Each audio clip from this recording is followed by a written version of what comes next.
Hello, my name is Emily. I'm an artist and jewellery maker and welcome back to my channel. Today's video is one of my favourite videos to film in the whole of the year, and it is my art supply favourites of the year. So these are the 2025 art supply favourites. Also, the desk in the art studio is either full of glitter, snowflakes and all sorts of market stock. I have got a Christmas market in the next couple of weeks and I am knee deep in preparation. So I think this looks much better than seeing a half covered desk. But if you can hear the occasional munch or some squeaking and some guinea pig related conversation, that will be them, and there will be some cage related politics going on, no doubt. But art supplies, let's focus on the art supplies. That's why you're here, not for an update on the welfare of my guinea pigs. They are round and happy, but regardless, I digress. But let's get into the favourites. So I have a little palette. I say palette, it's a box of the watercolours that I'm going to be mentioning. I've not used a lot of watercolours this year. As I said, I've mainly been focusing on my acrylic paints. Anything sort of more opaque I've definitely been reaching for, but I have been using my watercolours in my sketchbook, and these are the ones I've mainly been reaching for. So to start off with, we have these three here, which are Daniel Smith Buff Titanium, Goathite and Green Apatite Genuine, which I believe is from the Primatech line. To start off with, we have the Daniel Smith Buff Titanium.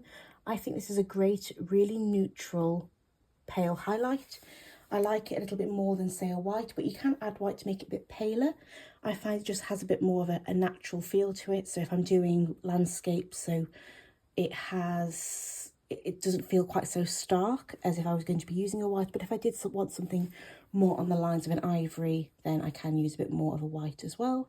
Goathite is a really nice mid-tone brown. It's not too dark, not too warm, not too cool. It does have a slight ochre feel to it, which I definitely enjoy in my undertones of browns. I definitely prefer that of a ochre brown, and I think that sort of swampy colour is something that will always have my heart. And as for Green Apatite Genuine, it has a sap green feel to it, and then it has almost like a copper running through it as a granulation. I used this alongside with my next favourite, which is the Schmincke Payne's Grey Bluish. When I went on my plein air session in Macclesfield, I actually mixed both of these colours to kind of get more of a custom Perylin green feel. I found that depending on whether I wanted darker tones, I'd add a bit more Payne's Grey, or if I wanted it to be a bit more lush, I would use my Green Apatite Genuine, and I could kind of play with those two tones and colours, and I use that quite a lot in that plein air session. We then have two handmade watercolours, which are from Aqua Bloom Art. I received these for Christmas a couple of years ago from my mother. They have a slight gouache feel to them, which I think is just the consistency, but I really like how opaque they are. They just work beautifully, slightly dry consistency, but they do blend seamlessly. They are absolutely gorgeous. Again, I think I've been going through a lot more of a natural feel to my watercolour palettes. We then have a Winsor & Newton Professional watercolour in Van Dyke Brown. I quite like this more sepia tone, and I definitely enjoy mixing that with Goathite from Daniel Smith. I think it definitely has a depth to it, but it can really nicely blend out to almost like an umber. I think having a colour that you can take out with you that does kind of the work of three watercolours is very useful, and that does that for me. I don't need to take a sepia, burnt umber, raw umber. I just take my Van Dyke Brown, mix it with a bit of Goathite, and I can get a range of different browns for any occasion. And finally, the watercolour I'm going to discuss last is the Sennelier Violet Grey. I really like using this with the Schmincke Grey Bluish. I think we had quite a lot of cloudy weather this year, so the Violet Grey has been the most used sky colour. Talk about being in Britain. You're definitely going to get more clouds than blue skies, but I think it's also great when you're wanting to create like a distance within a landscape and like a perspective on the horizon. Again, a great standard watercolour, not too much granulation, but works very well with other watercolours. And it's just sad that there wasn't a cobalt turquoise for our blue skies. Instead, this year has summed up with Sennelier Violet Grey, and I think Lottie's grumbling at that as well. The next art supplies I'm going to discuss are my Tombow markers. I've been doing a lot of journaling this year, and within that I've also found a creative spark of kind of not being so strict with me, my creativity, and when I'm getting the sort of creative urge and itch, not to overthink it, whether it's just on a scrap piece of paper in my sketchbook, or if I'm a bit too kind of hesitant on what I want to draw, noting out some colour palettes. Speaking of which, that would be a very fun colour palette to work with something. I'm intrigued. But these have been the colours that I have gone and reached for the most. 2 of these I use within my tracker. 2 of these I just find exceptionally beautiful to work with. I think using these as markers to kind of really draw out some fine line details. You can get that fine line with the more sort of bullet tip.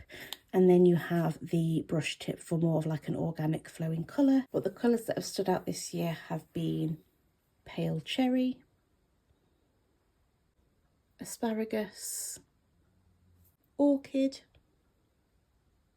and gold ochre or yellow gold, one of those 2. I thought the top looked very similar to the other one that I have, but I believe this is the one I've used the most because it's definitely the juicier of the 2. I really like using these, especially for marking out the aspects of a painting study that I want to do. So if I go in with a lighter colour and just marking out where certain parts of that composition works, and the fact that these, you can layer a lot of different items over the top of these. They do also fade away with water, that if something you weren't overly happy with in the composition, you can pretend it never existed and wash it away. We then have the next art supply material, which is Posca markers, and I believe these are quite reserved for my previous colours. I had to go and get the post, but back on to what I was talking about, which I believe were my Posca markers and my somewhat boring colour palette, but like I have mentioned, I have been working on a still life canvas for most of the year, so these colours were very prevalent within that, the sort of berries, and then anything highlighted, I did like a more warm toned highlight. But the Glacier Blue is only available in the 1MR, which I'm slightly gutted about because it's a gorgeous colour. Would love if that was available in a 5M or a 3M, but the 1MR is lovely. I find highlights with this are great because it has that fine point, and I like having a almost like an anti-highlight. So where I have a highlight, I do sometimes like to add a blue or a colour that kind of is opposite to whatever I'm highlighting. So in the painting that I was doing, there was a more berry tone, so I decided to go for a blue along a berry jar highlight to kind of contrast within that, and I think it worked very effectively. The other colours that I've mentioned within there are my ivory and beige. Ivory is a very yellow toned pale highlight colour. The beige is like a notch darker and slightly more pink, but again, beautiful colours. I especially like using these colours for highlights on portraits as well because of those undertones. It depends on what undertone I am using, whether I would use the ivory or the beige, but gorgeous. And if you have the other nibs and the other sizes, you can kind of work with whatever size you're working with, whether it's a canvas, whether it's A4 or even smaller, it works fantastically. And finally we have red wine. If you have the dark set, like the dark Posca markers, I think, can't even remember what I think they're like the deep colours. They have a shade called raspberry. This is just slightly more, I think, grayer and a little bit more muted. The raspberry is definitely more of like a magenta colour. This just has an air of neutrality to it. Still very much like a deep pinky colour, deep burgundy, pinky reddy colour. But again, wonderful. I do have the 5M and the 1M, and I've used both of these throughout that painting. With them being acrylic markers, once they are dry for good. They don't then separate, which I have stood the test of time with those. I then varnish afterwards and the varnish doesn't smear. So long as you give enough time for them to dry and cure, all is well. The very least 48 hours, but I tried to leave about a week because then at that point anything that's slightly thicker on that painting will be fully dry. And nothing will interfere because you don't want to put all your hard work into a painting that's taken you a year and then within a couple of swipes of varnish it smears, which would be absolutely devastating, and the thought brings tears to my eyes. I'm next going to be talking about acrylic paints, and these 2 colours I have absolutely loved. When I add a pale pink or a white to this, it creates a gorgeous mauve, which was the colour I was trying to kind of create within the roses in my still life piece. But having this as the truer colour of the Caput Mortuum from the tube within the jar, and things. It meant everything looked very cohesive. So even if I was using white to this, it still looked on the same vein as the other colours. It wasn't too competitive within the colour scheme, so I was really happy that anything that needed to contrast was contrasted deliberately. Anything that I wanted to kind of fade within the background and everything look complementary, this helped massively. And similarly, this sap green in the Amsterdam series as well. Both of these are the Amsterdam standard acrylic paints in 120 mils. This is the sap green. It's definitely, both of these actually are slightly less opaque on first swipe, but I think that's what makes these so good for mixing. So if I want to add different pinks or different greens, but still wanting to keep things within the same vein, having them have that less sort of intense opacity meant that they are so complementary with other paints and other brands of paints as well. So I have mixed these with the other brands and they've worked splendidly. I like this sap green because it's slightly deeper than the other darker green that I have, which I think is the Winsor & Newton Hookers green, and it's not quite as blue toned as the Tharlo green, but it definitely has something more blue green than, say, really true murky olive green that I'll be discussing in the next paint. But so happy with these, and I'm glad, and I would buy the 500 mils if these ever run out, because I was so pleased with how they worked. Now this paint looks a little bit sorry for itself, and it is my Vallejo Artist colour in olive green. It's an acrylic paint. It has a lovely shine to it, which if you're wanting something more matte, this may not be the paint for you, but I love how rich it works. It blends beautifully. It's just a joy to work with. You can see on the swatch it's super opaque and creamy, which I love. The other olive greens that I have in my collection are just a bit too vivid. To have this still deep but with enough colour that doesn't feel like it's just mixed with a black, it has this richness and just organic feel to it, which I'm so happy to have, especially when I'm doing different greens within a bouquet. It's so seamless. It works with any of the paints that I have. It blended beautifully with the sap green, which gave a really lovely sort of almost deep terre verte colour. It was lovely, but then mix this with a white and you've got a really nice pale eucalyptus green colour. I really hope that by the time I need a new one, it'll be in stock again, because it has not been in stock for a bit. Having said that, if it's in stock in a larger colour, I probably will buy it because I have loved using this.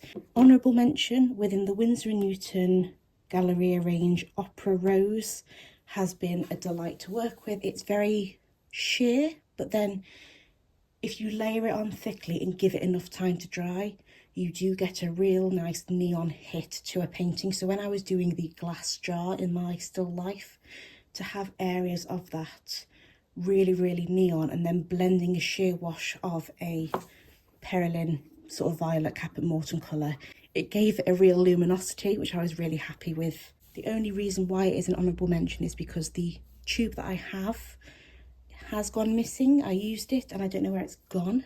It'll show up, they always do. However, the next paint that I do have to hand is the Permanent Alizarin Crimson. I have wanted a nice, rich, not too blue toned, not too orange toned red. So I have a Naphthol red from Vallejo, which is lovely, but it is just a bit too neon. I have my Vermilion from Amsterdam, which is just slightly too orange, but this has a nice depth. The crimson gives it that sort of really nice richness to it. It has like a decadence. The next art supplies I'm going to be talking about are my acrylic gouaches, and normally I have a plethora to go through, but again I've not used these as much. I've mainly been using acrylic paints, and within like my sketchbooks I have been using more acrylic gouaches, but there's not been any major standout shades other than these two, and that is my Turner Permanent Yellow. I bought this, gosh, one of the first few kind of Turner acrylic gouaches that I bought, and I've only kind of really discovered it, I think, over the past couple of years, and I have used it within an inch of its life. It's, for yellow especially, it's very opaque, which I think when I'm having like blobs of luminosity, I'm really into like bursts of light, bursts of colour, and having that warmth kind of shine through a painting that if things are too sheer, they don't kind of have that body to it that it really stands out. It becomes almost a bit too insipid. So this doesn't do that, and I especially like using this with my Hansa yellow tint over the top, and then a little white Posca or ivory Posca to really dot out some sparkles. It creates a gorgeous warmth to it, which it's cozy, it's comforting. It creates like a real like golden hour feel to it when the sun kind of just hits a spot in the garden that just looks out of a magazine. This is fabulous, and it has a matte finish, so if you are wanting one that is not quite so shiny as an acrylic paint but has the opacity and it won't be disturbed with more water, I'm obsessed with this one. And finally, again, rather muted for me, but we have Misty Green, and I've been using this a lot in portraits, like underneath the eyes. It gives that sort of natural olive undertone that it doesn't become quite so beige and ivory and nude. It has a bit more of a depth and structure that the contours of the eyes, despite it being kind of natural and makeup free, you do have an element of discoloration under there, and like with the veins and things. And this, and then the gouache in Misty Blue I've used for that. Also, if you're wanting your eyes in the portraits to have that shadow, rather than having the whites of the eyes being super white, going in with this first, and then you can highlight white over the top of that. You still get the impression of a white eye, like a really bright white white of the eye, but having this underneath, it gives it that roundness, that spherical eye, and it makes people look a lot more sort of dimensional, and I've been really enjoying using that. I already slightly mentioned this, but my Pan Pastel in Hansa yellow tint, it's a very pale yellow, but when you mix it with a sponge tip applicator in a nice sort of circular motion, it blends beautifully. I think a smoother paper works best, but so this paper is the Art Creations Talon's sketchbook, and it's a very smooth finish. I have used it on cold pressed paper. You do need to have a bit more of a firmer pressure to get that sort of blend, but I think if you went for hot pressed, it's definitely a lot easier to get that seamless sort of blurred finish. But I've been really enjoying using this. I've been using the white quite a lot recently, but I'm not used it as much as say this throughout the whole of the year. This has been a very consistent use of 2025. Finally, we have coloured pencils. I'm going to try and do them in order of brand so I don't get overly confused and there's an element of structure. So if you are familiar with Faber-Castell Polychromos Earth Green and want just a couple of tones darker, Juniper Green might be the one that you go for. I have been using this very much as a outline shade because it has, so within trees and kind of getting a nod to the foliage and the leaf sort of spread and structure on a tree. This has been fabulous for that. When we do have an element of blue sky, I do like to use this sky blue, funnily enough, over the Sennelier Violet Grey. It makes things still look a bit atmospheric and moody, but you still definitely get the blue sky. And for a really warm blue, but that's still on the nod of cerulean and ultramarine, not quite so cobalt, this Helio Blue Reddish has been lovely. It definitely has a richness to it. Again, we were talking about the decadent primary colours, so I really like working with this if I've got those deep reds, deep phthalo greens. This is the sort of colour that I would go for blue-wise. I have two Derwent Coloursofts, and I have Blush Pink, which is a dupe for Anthraquinoid Pink from Caran d'Ache Luminance. I'm not overly sure what the spec is in terms of the, obviously the Caran d'Ache Luminance is of a higher price tag. This definitely is cheaper, but I don't know how it kind of fares with the spec, but I really like it. I've been using this in my sketchbook more than say the Anthraquinoid Pink. I've been using that more in my originals because it is a slightly pricier pencil and I don't particularly want to use that up in my sketchbook when this works just as well and is a lot cheaper to replace. And then we have Brown Black. I say this quite a lot in my art supply videos, I try not to use much black. So when I do use black, it's the darkest part of the painting or it's the darkest part of a drawing. But what I do like to use is substitutes. So brown black works very well. It's like the deepest sort of sepia colour, but it just has a little bit more of a neutral earthiness to it. I do also like using inky blues, really dark greens, and violets, that sort of thing instead. So when I do use black, or there is a specifically dark shadowy part, the black will stand out the most as the darkest. Just try and get all my values all set out nicely and everything kind of is digestible to the eye. Next we have my Derwent Lightfasts, and we have Champagne, which is a great ivory beige, definitely more yellow toned, so it's great as like sort of a bone ivory colour. It's great also for light sources without things being too bright, like if you were using a white. So if you're kind of leading up to wanting a bright white, this is a great way to add an initial kind of flare that you would want. I love this colour, and as you can see there's not much left. We then have Yellow Ochre, which is definitely more of a sort of muted yellow ochre. It's definitely not quite so mossy and greeny as some of them. It definitely has more of like a, almost like a creamy biscuity colour, but I really, it's very unique to my collection, and it has a warmth to it that as you blend it out you can definitely see that ochre running through, but when you are laying it on thickly it has more of a brown feel to it. I think it's a very unique yellow ochre. Next we have Lichen Green, which is definitely more of a browny green, but I've definitely enjoyed using this as like a great mid-tone brown. It definitely works well as a brown or a green in my collection, so it's definitely been getting its use. And finally in the Derwent Lightfast we have Sienna, which is a burnt sienna shade, funnily enough. This is a relatively new colour within my collection, so the fact that it's noted means I have definitely used it a lot. So I have Ruby Earth, which I've gone through 2 full pencils of Ruby Earth within the Derwent Lightfast collection, and I love it.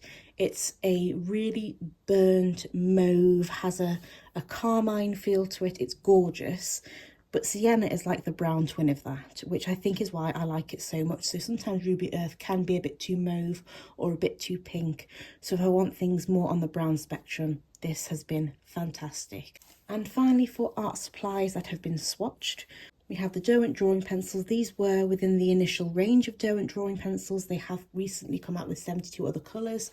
The colours that I am mentioning today are smoke blue. This pesky little thing did break a pencil sharpener because I was using it so much I kept meaning to sharpen it, and I think I just got very lax with my precision of sharpening, and the sharpener shattered into a million pieces, and I was devastated because I initially thought it was the pencil.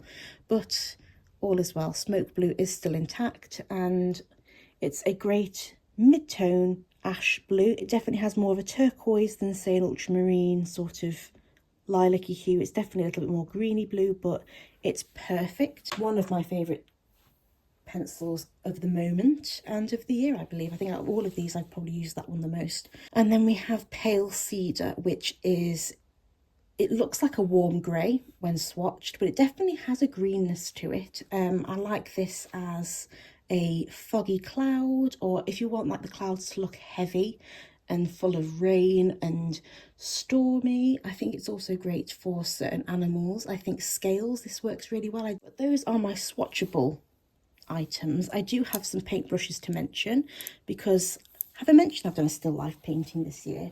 I don't think I have. I think I've been really subtle about it, but I have done a still life painting, if you didn't know. And these 2 brushes, I mean, you can see how much I've used them. They are stained. They are clean. They are just, that's what you get for blending out Posca markers with them. The bristles are well and truly stained, but these are from Royal & Langnickel, the soft grip. I believe these were in a collection of, I think it was like Crafter's Companion or something like that, and it had a fan brush and it had a rake brush within there, and these 2 were also in there. So if that is available, I will probably link that below to make things easier. Anything that I have mentioned today that is linked below will be an affiliate link, but I will make sure everything is written down, link or not, so you can easily find what I've mentioned, and if you want to look for it yourself, it is there. If there is a link, it's an affiliate link, but that is a great way to support my channel without costing you any extra. But I've been really enjoying these for blending areas. When I'm blending out somewhere that I need a bit of, I don't know, sturdiness to it, this has been fabulous. It's like a really flat filbert, but it's quite densely packed, so it really does kind of get that colour on there, but still kind of somewhat blending the edges. And then I'll go in with the like mop fluffy brush just to really buff out the edges. If both of those sound like your cup of tea, you might also like the Pro Art Masterstroke soft blender. This is the small one. It is slightly more tapered, so you get that colour packed in the centre, and then you buff it out, and it just really gets a really soft blown out appearance. It's slightly firmer, and it does have a roughness to it, but I think that helps the blendability. Like the hair's a little bit coarser. For brushes that never seem to fail me, I love a Filbert, and these two brushes are also from Pro Art, the Masterstrokes, and these are the Filberts in 4 and 2. You can see how much I've used them. They are stained, and they could probably do with a bit of TLC and a little shampoo, but I have used them so much. Great for swatching, great for laying out a bit of colour. Gouache, acrylic paint, watercolours, fabulous, fabulous. Now, if you don't know, I am a polymer clay artist for the most part. I have a Etsy shop with polymer clay jewellery. That's what I do for the most part, and I have thought I would add a couple of polymer clay favourites. First of all, the polymer clay that I use day in, day out is Fimo. I don't use any other polymer clay. I just use Fimo, and I find it very reliable. I think within the industry, you're either a Fimo or a Sculpey gal, and I'm definitely a Fimo gal. However, one item I have used so much has been my liquid Sculpey. It has kind of furthered my polymer clay journey. I use this mainly as an adhesive if I'm making pieces where I know there's an element of fragility to it, and it works so well. I've loved experimenting with glitter with this. I have loved using this, and I've also found my feet with mica powder, and I've been using the Neek Pro mica powders. I have gold. These are my most used colours anyway. Iridescent gold and silvery white. And I thought I'd show you some pieces with those because I think it's hard to kind of capture. Silvery white sort of mica powder being used. It's really sort of shiny. And then I thought I'd show you the gold. I have my Christmas cracker hoops, and the gold mica powder on the stars and the bows just make things really just dimensional and pretty. But if you want some examples of less crisp earrings with the mica powder, this is my snail. He's very cute, and that's with the gold. So I kind of made the texture of the snail, and he's got little antennae. And I also have these little gingham stars, which have little mica stars, which is that iridescent gold. And those are my art supply favourites. But that is the end of this video. I really hope you enjoyed this video. If you like this video or like me, please subscribe to my channel. I would love to have you here and join me on all of my arty endeavours. As for links, everything I've mentioned is linked below, and they are affiliate links if they are linked, but also the names are there. So if you want to search for the items yourself, please use those as references. I hope that will be nice and easy for you to do. I know affiliate links aren't everyone's cup of tea. As for my social media, Etsy shop, Instagram, all of that stuff is linked below also. But that's it for this video. I really hope you have a truly magical rest of your day. Please stay safe out there, and I'll see you in the next one. Bye!